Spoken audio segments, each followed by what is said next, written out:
लोगों को बहुत बहुत धन्यवाद है कि आज आप जान रहे हैं कि नेचर सफारी का आज उद्घाटन हो गया और नेचर सफारी का जो निर्माण किया गया है तो इसकी कहानी आप सब लोगों को मालूम होगा कि जब यहाँ पर जू सफारी के बारे में हम लोगों के मन में विचार आया कि नए सिरे से हम लोग जू सफारी का निर्माण कराएंगे और जू सफारी में 5 प्रकार के जानवर रहेंगे और जानवर खुलेआम घूमता है और जो लोग देखने जाते हैं जू सफारी की ही खासियत है उनको कोई न कोई व्हीकल पर बंद व्हीकल पर उनको जा करके बैठ करके देखना पड़ता है और जो भी वहाँ पर जानवर रहेगा वो खुलेआम उसका पूरा का पूरा इलाका रहता है और उसको देखने के लिए जाते हैं।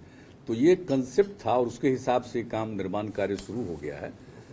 तो जब इसका शिलान्यास हो गया और उसको फिर देखने के लिए हम आए, जब सब कुछ देखा उसके बाद मेरे मन में ये विचार आया कि साहब जब ये बन रहा है जू सफारी, लेकिन ये बहुत ही नेचुरल जगह है और आप जानते हैं राजगीर के बारे में कि पंच पहाड़ी का है और इसी के बीच में कभी पहले जो ये हुआ करता था मगध की राजधानी, आज से नहीं हजारों साल पहले, तो उस समय का जो एक कंसेप्ट था और धीरे धीरे बाद में जब आग लगते गई तो सब मकान को शिफ्ट किया, वो एक अलग बात की बात है। लेकिन मेरे मन में ये बात आई कि जब इतना ये ऐतिहासिक जगह है और इतना ये नेचुरल है, प्राकृतिक जगह है, तो निश्चित रूप से हम लोगों को एक नेचर सफारी भी बनाना चाहिए।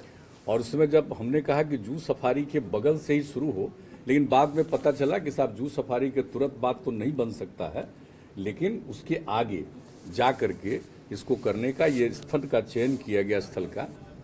और उस स्थल का चयन करने के बाद पिछले 3 वर्षों के अंदर ये सारा काम हुआ, इसका पूरा एक योजना बनाई गई और क्या क्या चीज़ बनेगा इसके बारे में लोगों ने सोचा, हम लोग निरंतर चर्चा करते थे। और अभी आप जानते हैं कि 2-2.5 महीना पहले हम आकर के जो चीज़ बना था उसको देखने आए कि अभी पूरे तौर पर नहीं हुआ था। तो यहाँ पर जो आप जानते हैं कि ग्लास स्काई वॉक, तो जब ग्लास स्काई वॉक को देखने आए तो लोगों को कितना आश्चर्य हुआ और उस ग्लास स्काई वॉक को देखने, और उस समय हमने सुझाव दिया कि इसको बिल्कुल ही इस पर ध्यान रखना पड़ेगा, इसको सुरक्षित करना पड़ेगा और फिर एक संख्या निर्धारित करनी पड़ेगी कि एक साथ कितने लोग अंदर जा सकते हैं, इन सब चीज़ों के बारे में। और चूंकि यहाँ पर इस तरह का एक नेचर सफारी का निर्माण किया जा रहा है, तो फिर बड़ी संख्या में नई पीढ़ी के आएंगे, बच्चे बच्चियाँ आएंगे, को देखने के लिए बहुत अच्छी जगह होगी। तो फिर उनके सुरक्षा का भी प्रबंध होना चाहिए। ऐसा नहीं होना चाहिए कि हमारे बच्चे खुशी में घूम रहे हैं, बच्चियाँ घूम रही हैं और कहीं से कोई इधर उधर करने के मूड में कोई रहे। तो इसके लिए सुरक्षा के लिए भी बहुत ज़रूरी था, तो उसका भी निर्माण हम उसी समय हमारे मन में ये बात आई और हमने कहा तो अब तो पूरा का पूरा उसके लिए सुरक्षा का इंतजाम दोनों साइड से, एक तो इसमें इंटर करेंगे इधर से और उस साइड, तो हर प्रकार से दोनों तरफ से इसका भी इसके बारे में भी बना दिया गया है। तो होगा ताकि सब लोग सुरक्षित रहें और दिन भर ये खुला रहेगा और दिन भर लोग आएंगे और एक एक तरह का प्रबंध किया गया है कि जो भी इंटर करेंगे उनको एक टिकट लेना पड़ेगा, टिकट लेकर के वो घूमेंगे चारों तरफ और फिर लौट करके जाएंगे तो उनको उनका तस्वीर दिया जाएगा कि आप भाई घूमे हैं तो आपकी ये तस्वीर है। तो ये सब काम जो किया जाएगा यहाँ के बारे में, तो एक तो सबसे पहले जो बना आपको सबको मालूम है ग्लास स्काई वॉक, और फिर उसके बगल में ही है सस्पेंशन ब्रिज। अब सस्पेंशन ब्रिज पर भी जा सकते हैं और स्काई वॉक पर तो एक सीमा है कि उसके अंदर तक जा करके उसको देख सकते हैं। और जो ग्लास स्काई वॉक बना तो इसका एकदम इस देश में पहला है। उस समय एक भ्रम हुआ कि दूसरा है, ऐसा नहीं है, ये पहला है। तो एक सब जगह इसको लेकर के चर्चा हुई और लोगों को खुशी हुई। और उसी समय जब आप सब लोगों ने इसको देख करके इसको प्रसारित किया, इसकी खबर छपी, तो कितनी संख्या में लोग अगले दिन से आकर के यूथ लोग और सब लोग घूमना चाहते थे। तो उनको समझाया गया कि अभी भाई पूरे तौर पर निर्मित हो जाएगा, सब इंतजाम हो जाएगा, तब आइएगा, अभी तो बीच में ही। तो अब हो गया है मई महीने में सब तरह से इंतजाम करके एक एक चीज़ का सुरक्षा का सब इंतजाम कर लिया गया और उसके बगल में सस्पेंशन ब्रिज का भी हो गया है। और फिर जिप लाइन, आप सब जानते हैं कि एक छोर से दूसरे छोर तक और लौट आएंगे। जिसको कि देख रहे हैं यहीं पर से दिख रहा है, यहीं पर से दिख रहा है। एक तरफ से जाएगा, दूसरे तरफ से आएगा, वहाँ से जाएगा, इधर आ जाएगा। तो इस तरह से सबका इंतजाम किया गया है। और फिर जो किया गया है जिप लाइन साइकिल, जो इस कंसेप्ट के अंतर में भी है, जो बनाया गया है नेचर कैंप एरिया, तो इस एरिया में ही उसका भी इंतजाम किया गया। तो हर तरह से किया गया। और यहाँ पर देख रहे हैं खेलने के लिए हर तरह से नई पीढ़ी के लोगों के लिए इंतजाम किया गया कि पूरे तौर पर देखेंगे। और जो लोग भी विजिटर होंगे उनको खाने की इच्छा होगी, उसका भी सारा इंतजाम सब किया गया है। तो आप देख लीजिए कि अब कितना बढ़िया। और इसको लेकर के लोग चाहेंगे तो पैदल भी घूमेंगे। और दूसरा, कुल मिलाकर के पूरा एरिया लगभग 8 किलोमीटर का हो जाता है। तो अगर कोई पैदल चलना चाहेगा तो पैदल भी चल सकेगा, नहीं तो उनके लिए साइकिल का भी प्रबंध किया जाएगा, वो साइकिल पर भी चारों तरफ घूम सकते हैं। तो बहुत अच्छे ढंग से बन गया है। तो मुझे तो भाई बहुत खुशी हो रही है कि अभी जो नेचर सफारी है, और अपने आप में उसी दिन हमारे मन में ये बात आई कि इसका नामकरण नेचर सफारी हो। अब और भी किन्हीं महापुरुष के नाम से नामकरण होगा, वो एक अलग बात है, लेकिन मुख्यतः ये नेचर सफारी है। और इसको लोग जो देखेंगे तो बहुत ही ज़्यादा नेचर के बारे में लोगों को मालूम होगा, पर्यावरण के प्रति उनकी जागृति होगी नई पीढ़ी के लोगों को। और देखिए कि जहाँ कहीं भी कुछ खाली जगह, सब जगह वृक्षारोपण किया गया।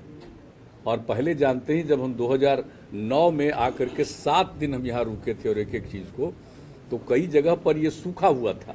इस तरफ तो खैर था, लेकिन एक तरफ सूखा हुआ था पर्वत में, तो सब जगह पेड़ और लगवाया गया। अभी देखिए किस तरह से वृक्षारोपण हुआ, हर एक चीज़ से सारा इंतजाम किया गया। तो हर तरह से यहाँ पर किया गया है, अनेक चीज़ों का निर्माण किया गया है। आप सब लोग सबको मालूम ही है कि कितना ज़्यादा वहाँ पर जो बन गया। अरे जो पहले जिसमें जो जाते हैं हम लोगों को जाना पड़ता है घोड़ा कटोरा, तो घोड़ा कटोरा को भी जो देखा था, तो घोड़ा कटोरा कितना उपयोगी जगह। अब घोड़ा कटोरा का भी विस्तार कर दिया गया। भगवान बुद्ध की प्रतिमा लगी है वहाँ, कैसा सुंदर प्रतिमा लगी है, उतनी ऊंचाई पर। उसके बीच में घोड़ा कटोरा का जो तालाब है उसके बीच में बना है। और किस तरह से वो भी, और वहाँ पर भी पार्क की व्यवस्था की गई, उसका भी उद्घाटन हो चुका है। तो हर प्रकार से हर तरह की चीज़ों का ख्याल रखा गया है। और उसके बारे में जान रहे हैं कि कोई गाड़ी लेकर के नहीं आ सकता, उसके लिए हम लोगों ने इंतजाम कर दिया गया। तो हर तरह से, और जो लोग भी पहले चलाते थे हाँ टांगा, तो उन सब लोगों को भी दिया गया है, ताकि सब लोग उधर से इधर आकर के देखेंगे। और अब देखिए कि कितने लोग वहाँ पर जा रहे हैं। तो हर प्रकार का काम जो किया गया है यहाँ पर, और बहुत जल्दी अब इसकी उम्मीद है कि जू सफारी का भी सब काम होगा। अब जानवरों को आने का शुरू हो गया है सिलसिला, और वो सब कर लेंगे। और हमारा तो सुझाव यही है कि पहले जितने जानवरों को रहना है सब पहले से आ जाए, यहाँ अभ्यस्त हो जाए, उसको कोई तकलीफ नहीं हो। कहीं कोई नई जगह पर जाएगा तो उसको तो दिक्कत होगी। शेर है, बाघ है, सब तरह की चीज़ें हैं यहाँ, तो सब लोग यहाँ आ जाएंगे। और शुरुआती दौर पर जो बिल्डिंग बन रहा है, वो बिल्डिंग का भी जब निर्माण कार्य पूरा हो गया, एक एक चीज़ का संरक्षण कर लिया जाएगा, उसके बाद उसका विधिवत उद्घाटन हो जाएगा। तो ये तो चीज़ होगा। लेकिन आप समझ लीजिए कि जू सफारी का काम पहले शुरू हुआ, और उसी समय ये बात आई कि एक नेचर सफारी बने, और नेचर सफारी बन करके निर्मित हो गया है। आप सब लोग भी पूरे तौर पर देख लीजिए, और एक एक चीज़ को ये दिखला रहे हैं, तो उन सब चीज़ों को जानिए। और ये सब लोगों को इन सब चीज़ों की जानकारी मिलनी चाहिए कि नाम है नेचर सफारी, और है ये नेचुरल, और किस तरह से पर्यावरण के प्रति लोगों को जागृति लाने के लिए। और अब जानते हैं कि बिहार में हम लोग जल जीवन हरियाली अभियान चला करके कितना कॉन्शसनेस ला रहे हैं पर्यावरण के प्रति लोगों के मन में, और कितनी लोगों की भागीदारी है। तो उसी को ध्यान में रखते हुए अनेक जगहों पर इस तरह का काम कर रहे हैं। यहाँ पर जो काम किया गया, इसके लिए मैं वन एवं पर्यावरण विभाग को विशेष तौर पर बधाई देता हूँ कि इस काम को सब कर लिया।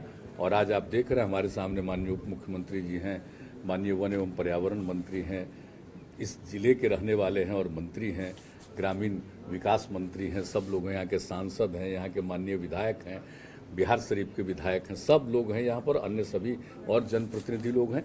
मैं सब लोगों का यहाँ पर इसके लिए स्वागत करता हूँ। और आप सब लोग जो आए हैं वो सबको मैं करता हूँ। और आप जानते ही ये कह रहे हैं वेणुवन, तो वेणुवन का तो हम लोग कर ही चुके हैं। रिकॉर्ड घूर के जाता है। नहीं, वेणुवन को क्यों बंद है सर, चालू नहीं किया गया है। मॉर्निंग वॉक नहीं होता। तो वेणुवन बन गया, उसको देख रहे होंगे, लोगों की सुरक्षा के लिए देख रहे होंगे, कुछ काम चल रहा होगा इसलिए कर रहे होंगे।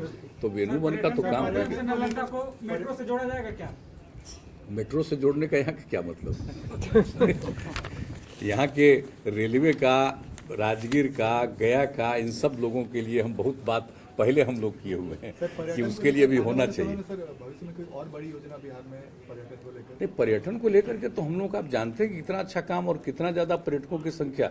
अभी मान लीजिए कि 1 साल से जो ये कोरोना का संकट आया है वो तो एक अलग बात है, उसमें बड़ी भारी संख्या में तो लोगों का मूवमेंट भी उचित नहीं है और कई जगहों पर फिर बढ़ रहा है, अपने यहाँ भी थोड़ा बहुत बढ़ा है।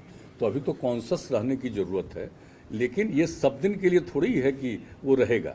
तो उसके बाद जब मुक्ति मिलेगी तो सारे जगहों पर आप देख लीजिए पर्यटकों की संख्या तो बढ़ गई। पूरे देश के कितने पर्यटक आ रहे हैं, 2 करोड़ से ज़्यादा पर्यटक विजिट करते हैं। और उसके अलावे विदेश के पर्यटक, मतलब 10 लाख से भी ज़्यादा विदेश के पर्यटक आते हैं।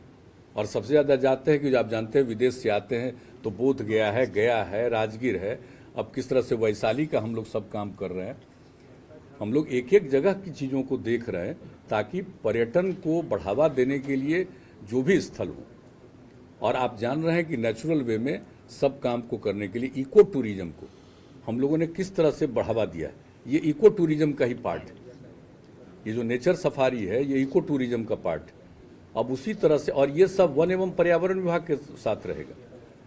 जो इको टूरिज्म है वो हम लोगों ने पहले से तय कर दिया है कि वो दूसरे विभाग से नहीं, चूंकि इको टूरिज्म है ये काम वन एवं पर्यावरण विभाग को ही करना पड़ेगा। और वन एवं पर्यावरण विभाग अपने अधीन एक इस तरह का विंग बना रहे हैं ताकि वो हर जगह करे। आप जानते हैं कि जो भी काम वहाँ किया गया है वाल्मीकि नगर का, किस तरह से शुरुआत वहाँ से हम लोगों ने किया है। अब जा करके उसको भी देखिए, अनेक जगहों पर इस तरह से इको टूरिज्म को हम लोग बढ़ावा देंगे। और यहाँ पर भी इको टूरिज्म को बढ़ावा दिया जा रहा है, पटना में भी इको टूरिज्म को बढ़ावा दिया जाएगा, गया, बोध गया में, वैशाली में, अनेक जगहों पर। और कितने इको टूरिज्म का है, अभी आप देख रहे हैं कि अभी हाल ही में 2 जगहों पर जो चीज़ें निकली हैं पुरानी चीज़ ऐतिहासिक, चाहे एक भागलपुर में और दूसरा एक बांका में, तो सब तरह की चीज़ों के बारे में पूरी की पूरी जानकारी मिल रही है और उसके बारे में हम लोग उसका भी विकास कर रहे हैं। तो आप देख लीजिए कि इसका इतिहास बहुत ही पौराणिक है। और जो बिहार पूरा का पूरा इलाका है उसका जो इतना बड़ा पुराना इतिहास है, पौराणिक इतिहास है, इतना सब कुछ है कि यहाँ पर पर्यावरण को बढ़ावा देने के लिए और लोगों को इसके प्रति सजग रखने के लिए हम लोग प्रयास करते हैं और ये सब काम होगा। तो अब तो आप देख रहे हैं कि यहाँ पर तो कई चीज़ें कर दी गई हैं। अब एक सिर्फ जू सफारी है, वो भी बहुत जल्दी कुछ महीने के अंदर पूरा हो जाएगा और हर तरह से होगा। और आज आप जान रहे हैं कि राजगीर का एक फ्लाईओवर का भी काम किया जाएगा। वो जो NH है, जो 4 लेन सब कुछ हो रहा है, तो उसके फ्लाईओवर के लिए भी आज ही पथ निर्माण हमने पहले ही से सुझाव दिया था। तो एक फ्लाईओवर बनेगा उस रास्ते से गुजरते हुए और राजगीर का जो मुख्य शहर है उसके होते हुए फिर जाएगा। तो आप जानते हैं कि जब फ्लाईओवर बन जाएगा तो किस तरह से लोग जो देखेंगे दृश्य, क्या टूरिज्म का उसमें भी आ जाएगा, कैसी भावना आ जाएगी। तो हम लोग इन सब चीज़ों पर ध्यान देते रहते हैं। तो आप लोग भी आज आ गए यहाँ के तो भाई, और कुछ पटना से भी पत्रकार आ गए आज देखने के लिए। वैसे तो हमारे जो यहाँ के स्थानीय हैं और सब लोगों को यहाँ मालूम है एक एक चीज जब जब आए हैं। और जब 2009 में हम लोग 7 दिन रहे हैं तो इसमें से अनेक लोग मेरे साथ घूमते रहे। इन लोगों को पता है कि इस रास्ते पर आए तो कहाँ पर आकर के रुकना पड़ा। तो एक एक चीज़ को लोग जानते हैं यहाँ की कि कैसे धीरे धीरे आगे यहाँ पर बढ़ा है। और अब देखिए क्या सुंदर दृश्य होता चला जा रहा है। सर यहाँ सर ट्रेन का सर कौन कैसा बढ़िया सर नहीं है सर, मुंबई से और बंगाल से बहुत पर्यटक आते हैं, गुजरात से। नहीं, ट्रेन का तो सुविधा दे ही दिया गया। तो हम ही जब शुरू में बने तभी ना, और इसको जोड़ दिया है। आप जानते हैं अब गया तक से जोड़ दिया गया है। तो अब हर तरह की बात हो गई है। सर बिहार नहीं, लेकिन वो बात होगी, हम बातचीत करेंगे। हमारा तो पहले पर्पस था इसको पूरा करवा दें। तो मेरे ही कार्यकाल का जब हम रेल मंत्री थे तभी है। अब बात करेंगे कि उसको अगर जो आगे बढ़ाना है और ज़्यादा और सिंगल लाइन है उसको डबल लाइन में परिवर्तित करना है, तो सभी बात करेंगे। लेकिन काफ़ी है, और सिर्फ टूरिज्म ही नहीं, बहुत ज़्यादा यहाँ पर जो व्यापारिक गतिविधियाँ भी हैं उसको भी सहूलियत मिलेगी, और टूरिज्म को तो सहूलियत मिलेगी। तो उसके लिए जो भी ज़रूरत है उसके लिए हम ज़रूर बातचीत करेंगे।